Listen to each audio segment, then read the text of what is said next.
আমাৰ হাতত আহি পৰিছে এটা বিগ ব্ৰেকিং নিউজ। ডুমডুমাৰ বৰডুবি চাহ বাগিচাত উত্তপ্ত পৰিস্থিতি। বাগিচা বন্ধ কৰিলে শ্ৰমিকে।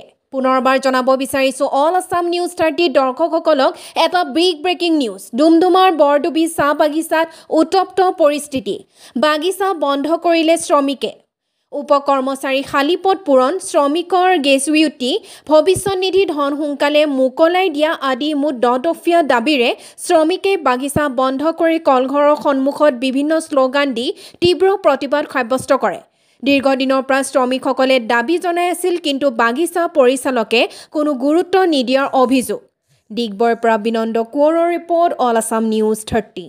আজি আমাৰ হঠাৎ ফেক্টৰী অৰ্থাৎ আমাৰ বাগিচা বন্ধ কৰাৰ এটাই উদ্দেশ্য হৈছে, বিগত বহুত বছৰলৈকে আমাৰ বাগিচা ফেক্টৰী, বাগিচা, মেডিকেল ইত্যাদি যিবিলাক সমস্যা আছে, এই সমস্যাৰ বিলাকৰ প্ৰতি আমি বাৰে বাৰে আমি মেনেজাৰ পক্ষক আমি আবেদন জনাইছোঁ, দাবী জনাইছোঁ, আমাৰ সমস্যাবিলাক সমাধান কৰিব লাগে বুলি আলোচনাও কৰি আহিছোঁ। কিন্তু তেখেতসকলে চুক্তিও দিছে, আৰু কিন্তু এতিয়ালৈকে আমাৰ জ্বলন্ত সমস্যাবিলাক সমাধান কৰিবলৈ একো পদক্ষেপ গ্ৰহণ কৰা নাই।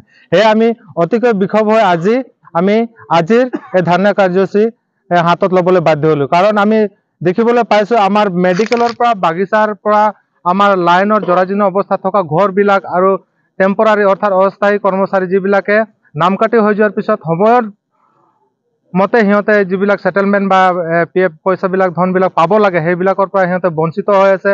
লাইনবিলাকৰ ঘৰবিলাক জৰাজীৰ্ণ অৱস্থাত আছে, সেইবিলাক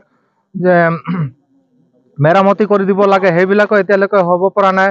আমাৰ গেৰেজৰ পৰা আমাৰ ফেক্টৰীত প্ৰত্যেকটা এনেকা ডিপাৰ্টমেণ্ট আছে য'ত নেকি পদসমূহ খালী হৈ আছে। সেই পদসমূহ অতি শীঘ্ৰে পূৰণ কৰি দিব লাগে, ফিল আপ কৰিব লাগে, সেই বুলি আমি দাবী জনাই আছোঁ। কিন্তু আমাৰ এই মেনেজাৰে অহাৰ পিছত প্ৰত্যেকটা সমস্যাতে আমাক সমস্যাৰ ওপৰত সমস্যাত আমাক পেলাই গৈছে। একো দাবী আমাৰ পূৰণ কৰিবলৈ হাতত পদক্ষেপ গ্ৰহণ কৰা নাই। সেইবাবে আজি আমি অতিকৈ বিক্ষোভ